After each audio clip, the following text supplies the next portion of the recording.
Wherever you go, whatever you do, throw a little attitude. Omax, Vest and Briefs. VIT Engineering Entrance Examination 2026. Applications live now. Visit vit.vit.ac.in. Thoothukudi Veerapandian பட்டணத்தில் உள்ள சர்ச்சில் ஞாயிறன்று சிறப்பு திருப்பலி நடந்தது. பாதிரியார் அலோசியஸ் முன்னிலையில் திருநெல்வேலி செயின்ட் சேவியர்ஸ் கல்லூரி முதல்வரும் பாதிரியாருமான கார்வின் ரூபஸ் சிறப்பு பிரசங்கம் செய்தார். அவர் பேசுகையில், நம் பிள்ளைகள் அனைவரும் விஜய் ரசிகர்களாக உள்ளனர். 41 பேரை கொன்று குவித்தவனுக்கு பின்னால் செல்வது ஏன் என சர்ச்சையாக பேசினார். நானும் ஆஸ்ட்ரோபிசிக்ஸ் எடுத்து படிக்கிறேன் என்று குட்டி பையன் சொல்றான். நம்ம பிள்ளைங்கள்ட்ட கேட்டு பாருங்க, நீ என்னவா போற? விஜய் ரசிகராக போறேன்.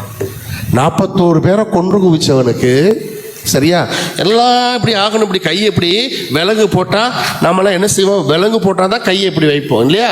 இந்த தலைவர் கையை இப்படி போட்டுக்கிறாரு, நான் ஏற்கனவே விலங்கு போட்டிருக்கேன் என்று காட்டுகின்ற அவர் பின்னால் செல்லுகின்ற கூட்டம் அதிகமாக கொண்டிருக்கிறது.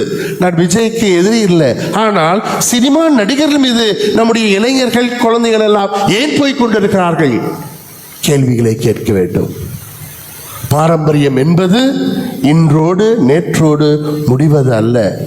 அது ரிலே ரேஸ் மாதிரி, அது தொடர்ந்து கொண்டே. பாதிரியார் கார்வின் ரூபஸ் பேச்சுக்கு எதிர்ப்பு தெரிவித்த தாவேகா தொண்டர்கள் சர்ச் பாதிரியார் அலோசியஸிடம் புகார் தெரிவித்தனர். சர்ச்சை அரசியல் மேடையாக்க வேண்டாம், பேச்சுக்கு வருத்தம் தெரிவித்து அவர் வீடியோ வெளியிட வேண்டும் என இளைஞர்கள் முறையிட்டனர்.